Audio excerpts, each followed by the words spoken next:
Hi everyone, this is Sheila Butler with Successful Women Talk. I want to say thanks for tuning in today. On today's show, I have guest Suzanne Duret. Now, Suzanne comes to us with a wealth of knowledge. She has started 8 different businesses, and they're all in a little bit of a different niche, different market. She's come full circle around to kind of now highlighting successful women on their journeys. But we have a very interesting conversation about not being afraid to enter markets that maybe you don't have a background in. She entered the medical field and had no experience in the medical field, but fell into that project and actually did very well with that, and has since moved on to other different things. She actually talks also about the not being afraid to just ask.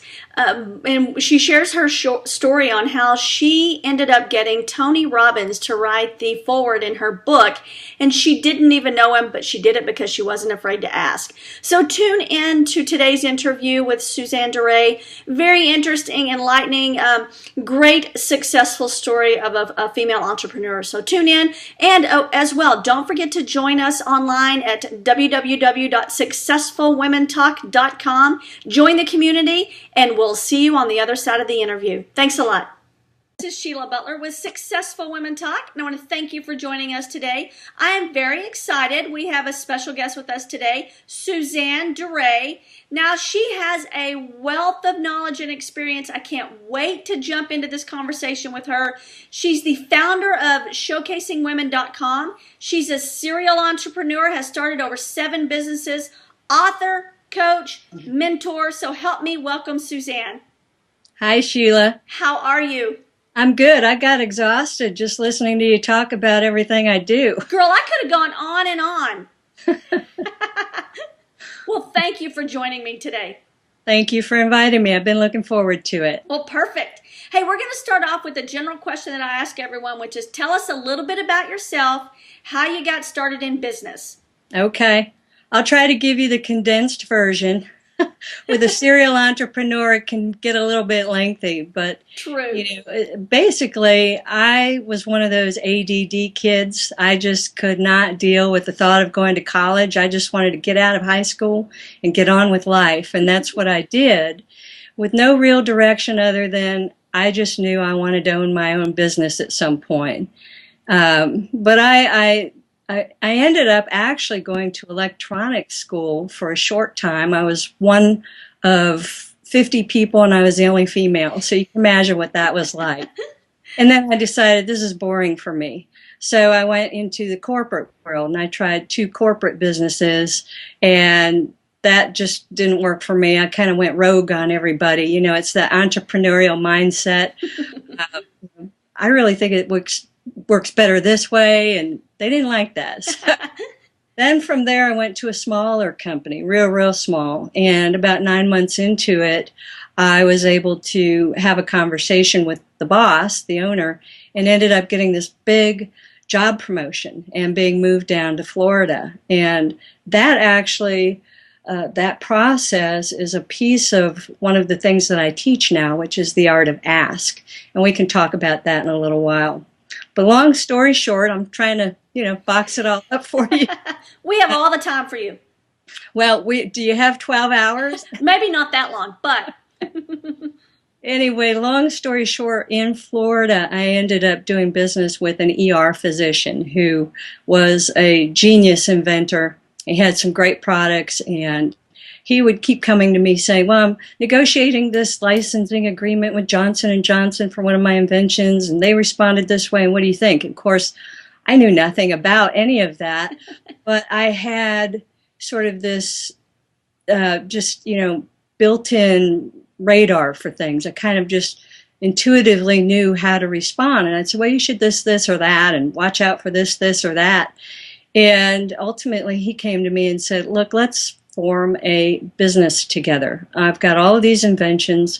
Let's form a medical products company. And I knew nothing about the medical industry at all. I mean, I could barely say some of the big, long medical. Now, with your medical background, you would have been great.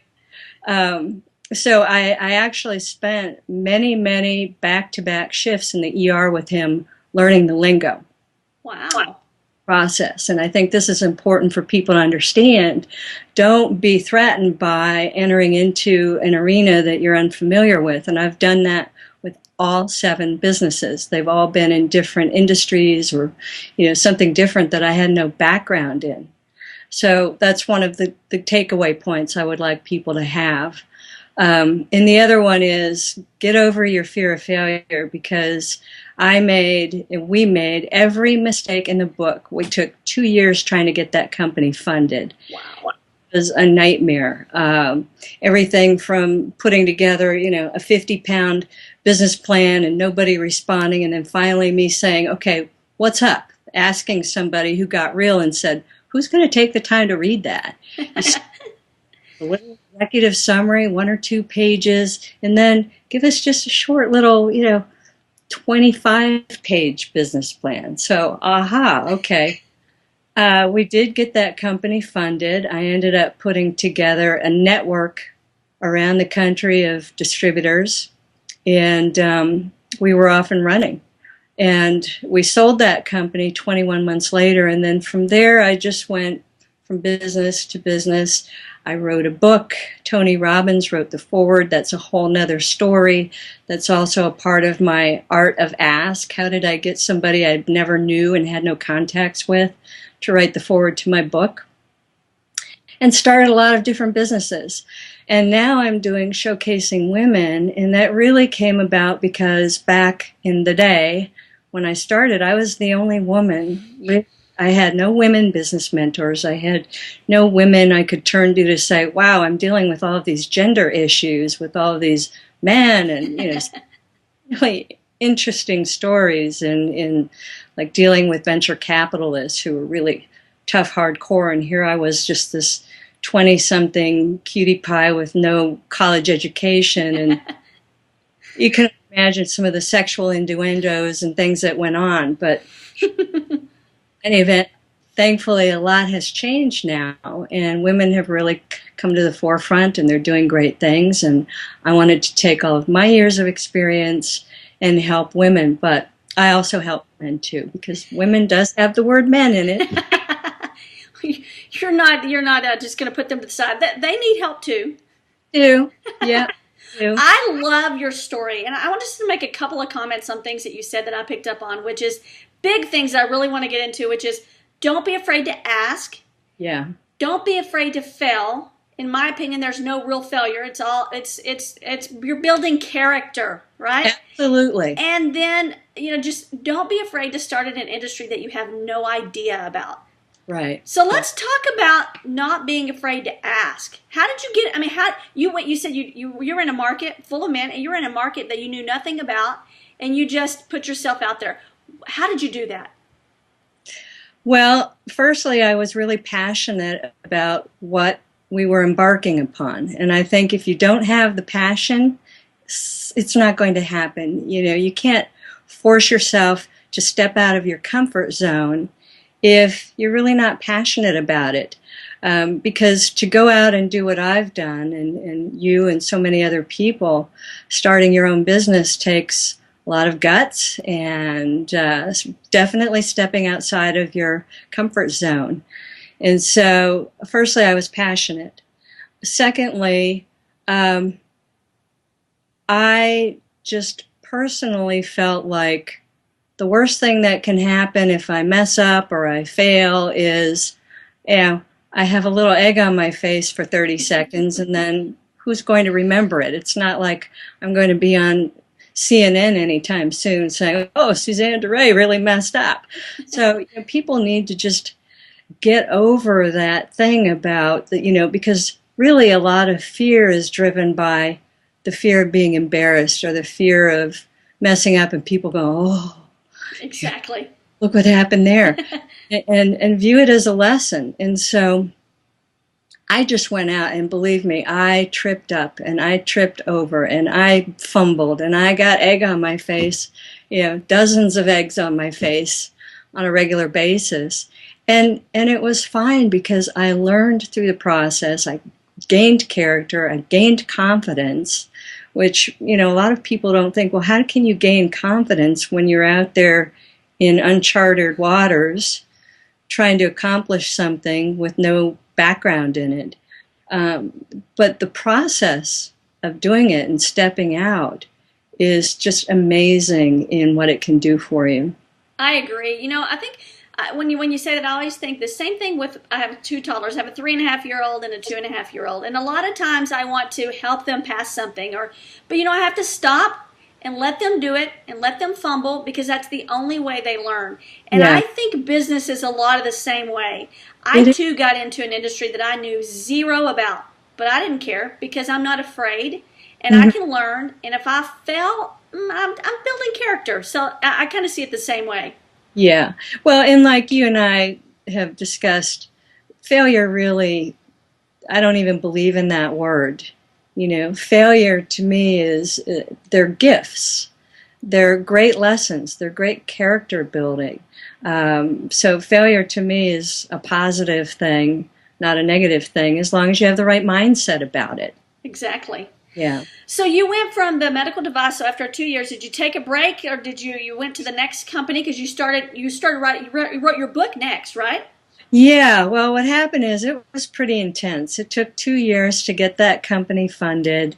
We finally did, and then it was 21 months of real intensity. I was literally traveling from Sunday evening to a city to be up at 6 a.m. with a sales rep meeting me, in and out of hospitals all day, making sales calls, on the next flight at the end of the day, arriving at the hotel at 10 o'clock, writing my report, crash and burn, up the next morning, to a different city.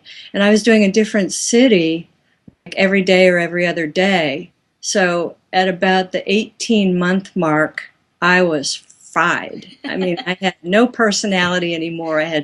My friends were like, "You're a stranger." So yes, it's a great question. After that, I did take a mental break, which I thought would be a month, but I didn't realize how draining it had been. And I actually ended up taking off a year, and thankfully I was able to do that. And then in that process, what happened is coaching found me. People kept coming to me. "Oh, we heard about your medical company. We've read about you," or what have you, "and I'm trying to do this, or I'm trying to build my business, and can you help me?"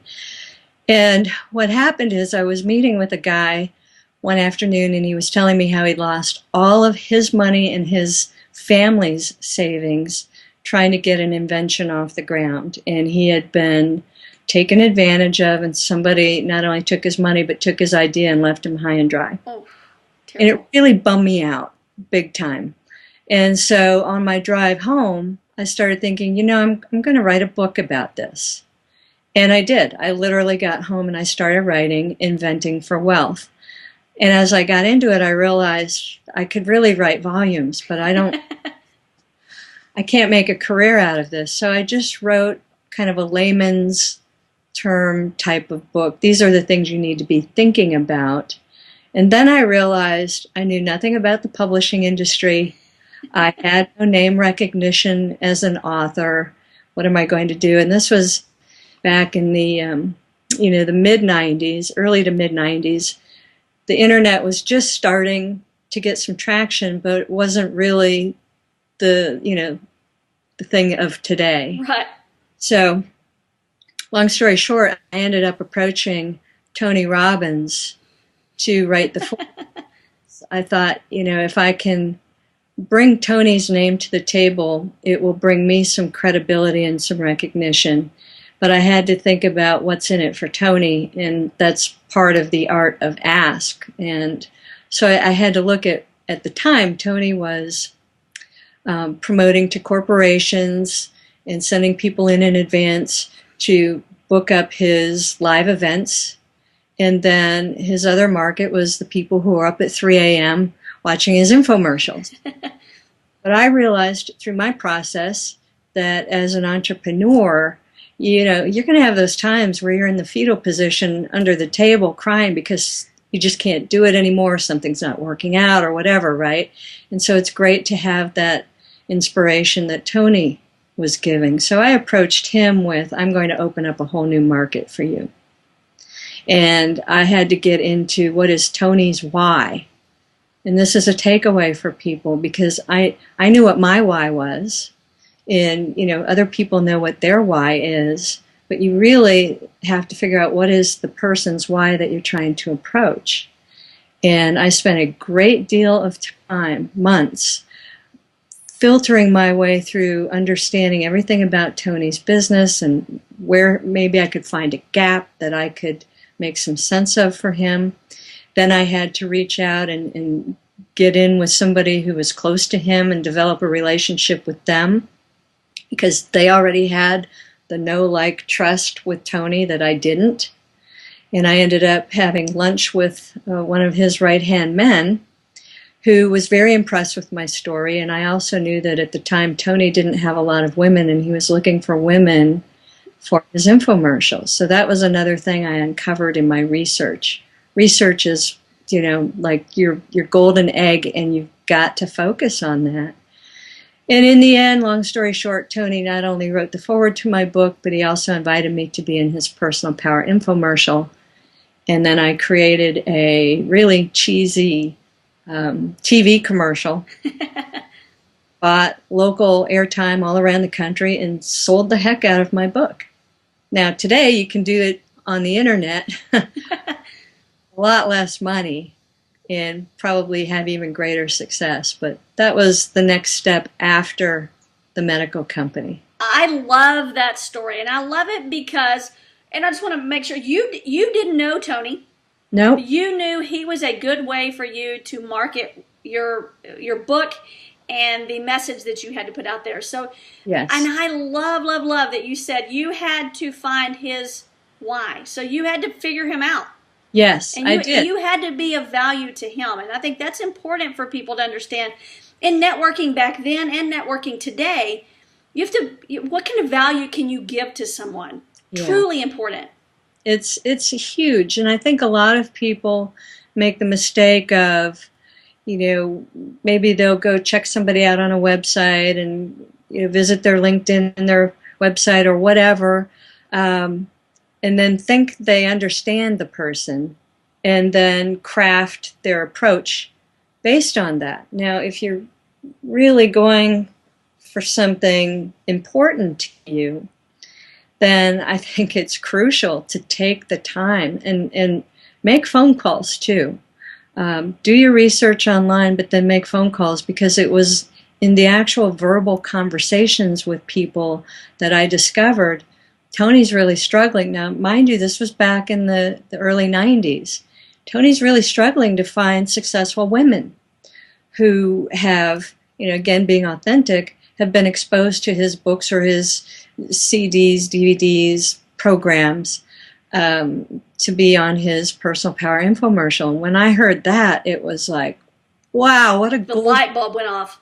Yeah. And I never would have discovered that had I not taken the time to really drill down on everything I could find out about Tony before approaching him. I love that. So we've stepping back a minute. You started in a business in healthcare that you knew nothing about. You decided to become an author. You were not an author before that. You decided to research Tony Robbins and actually got on his team and had him promote your book for you. That's big. Did you just send him? So you touched base with someone that was, you befriended someone that was a right hand of his, and then how did you eventually get them meet up in contact with him individually? Well, it's kind of a fun story because the gentleman that I ended up meeting with to open the door to Tony for me, of course, I had to figure out what is his why. Why is he going to take time to meet with me? So I had to meet his why, which was, look, you travel the country with Tony and you help Tony build his sales. I've got a whole new avenue that can be opened up to Tony through my book and exposure to a whole nother market that he's not targeting right now, at least not directly targeting. And wouldn't it be cool for you to be the guy who can deliver that? And by the way, I know that Tony's also looking for some successful business women. And once you meet me and you hear what I've done, you're going to be able to deliver a successful businesswoman to him as well. And of course, Roger loved that. He was like, when can we have lunch? That's clever. And so we had lunch. It was great. And I was living in Florida at the time. Tony was going to be in Tampa for one of his live events. And so Roger said, okay, when Tony comes in, I'm going to have you meet with him in person. I just think that will be so much more powerful. And, I will arrange for that. So just be on standby on this day before the live event. And ready to just drop everything because I'm going to have to wing it a little bit. And of course, who wouldn't just sitting there with nothing planned other than the phone ringing and meeting Tony? And in the end, Roger called me and said, look, okay, Tony just can't make time for you today. So what I'm going to do is give you my 30 minutes of my time to talk about my stuff with Tony in the limo ride from the radio station back to the hotel before he has to go do this other thing. And he said, and I'm doing it because I believe in you. Now, that's true, but he also had his why being answered. Sure. So I hopped in my car and I drove down there and I met both of them at the radio station. And Tony came out and he really is larger than life. We had a brief conversation. First thing he said was, tell me in 30 seconds or less about yourself. So I have no idea what I said. Something that, struck a chord because he ended up asking me on the spot to be in his personal power infomercial. He had his cameraman there. They were doing some filming. So we went out and we filmed that. But before I agreed, I said, I'll agree to that if you agree to write the foreword to my book, which is why I'm here. Lovely.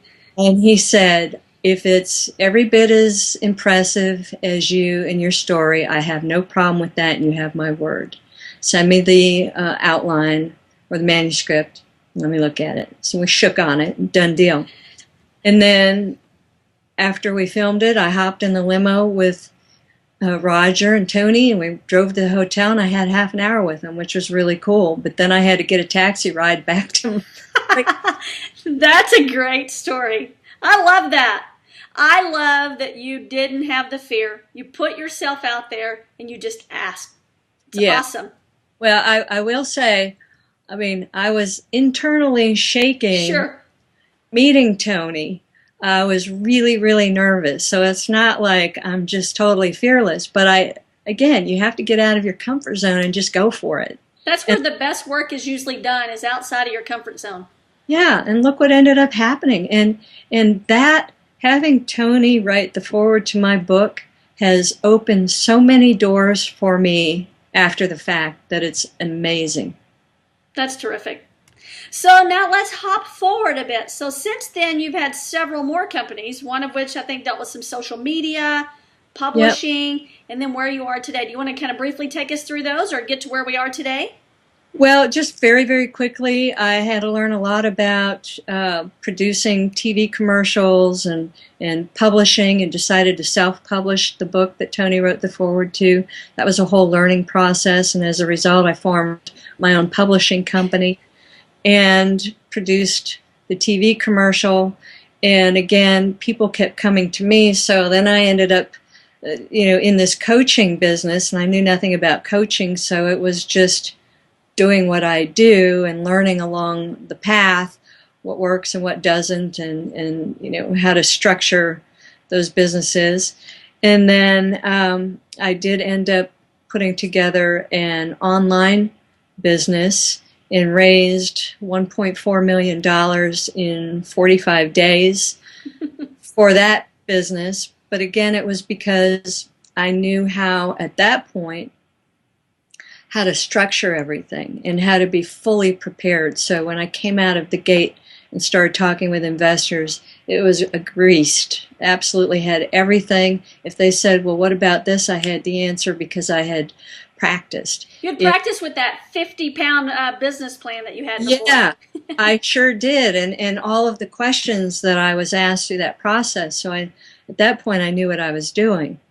And then from there, I've just done more and more coaching and consulting and other little things on the side, and I was doing some funding. I was working with a partner with all of our resources for capital and helping certain individuals and companies raise big money, like 50 million and up.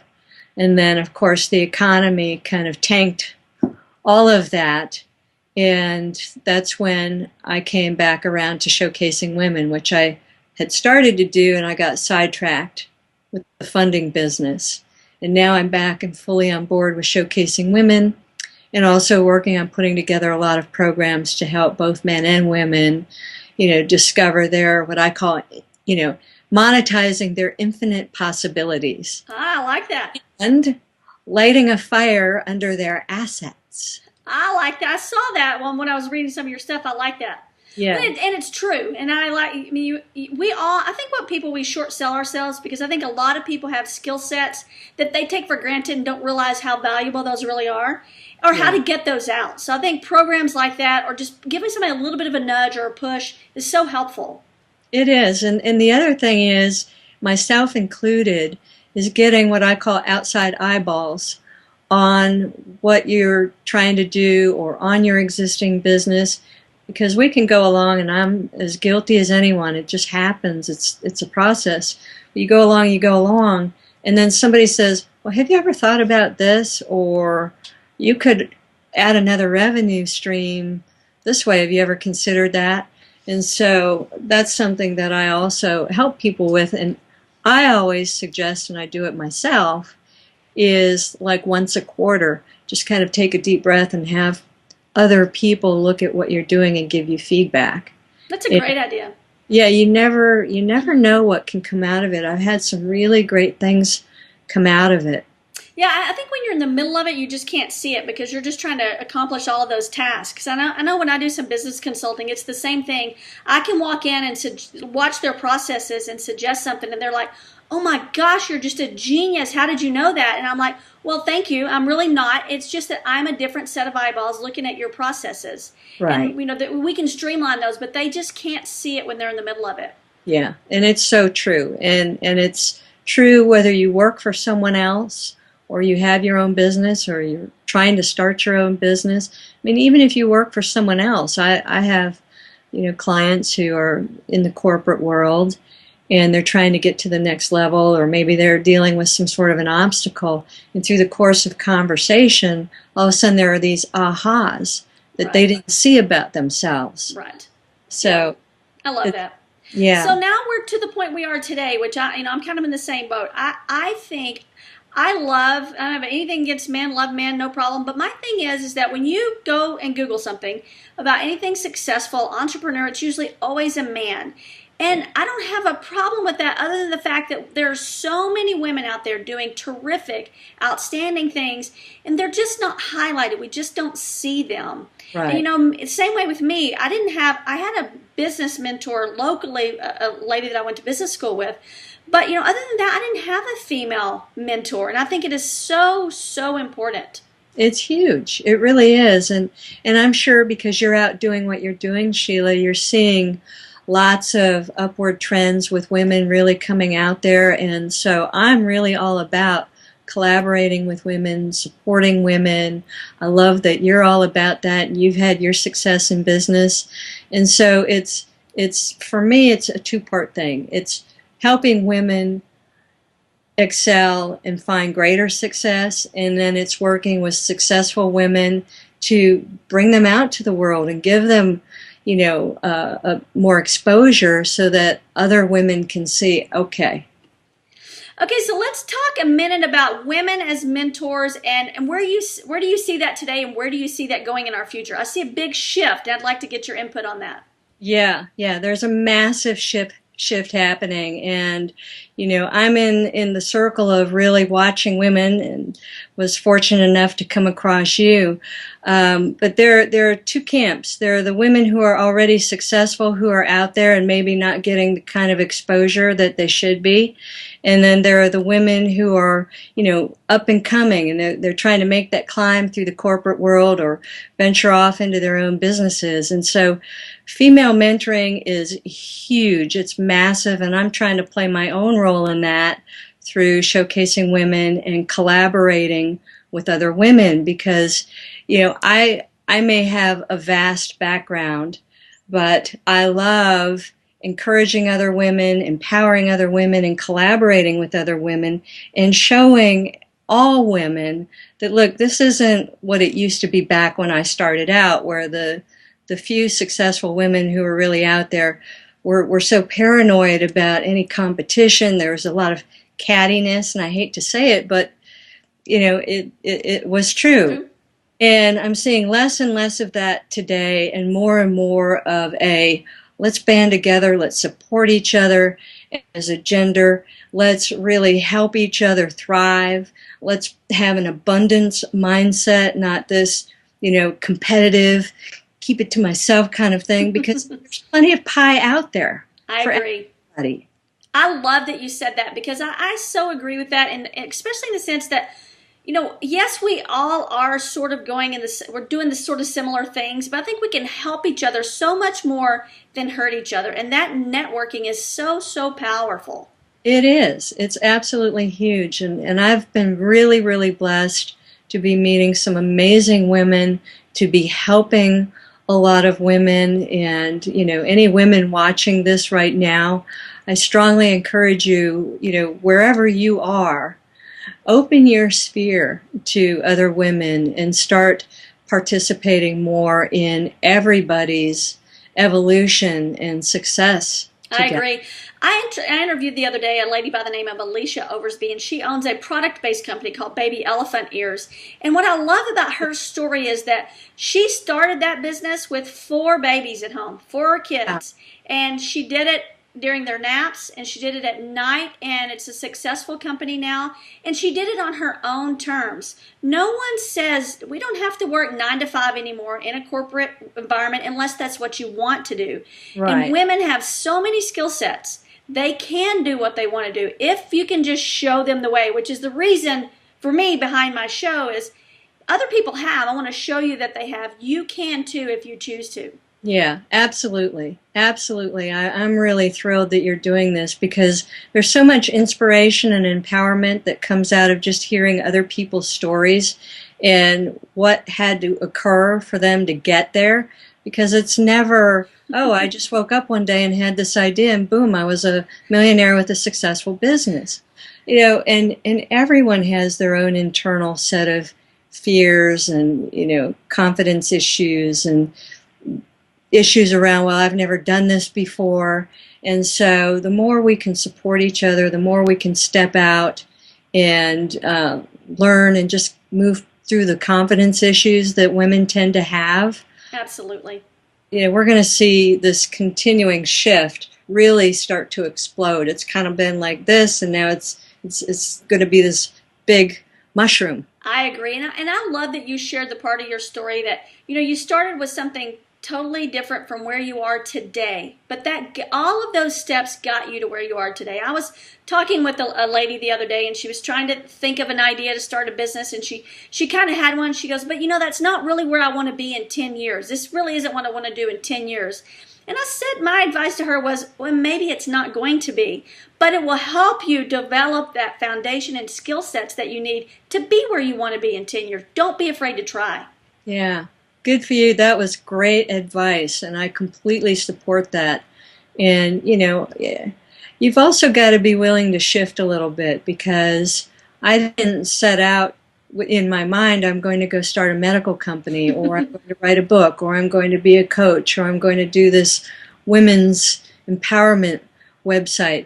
It's been a process that's been really good for me, but I've remained open-minded, and I always encourage people to remain open-minded. And if you think about, Facebook, let's just take Facebook. I mean, it started out being one direction, and because they remained open to hearing what people wanted, it grew into what it is today.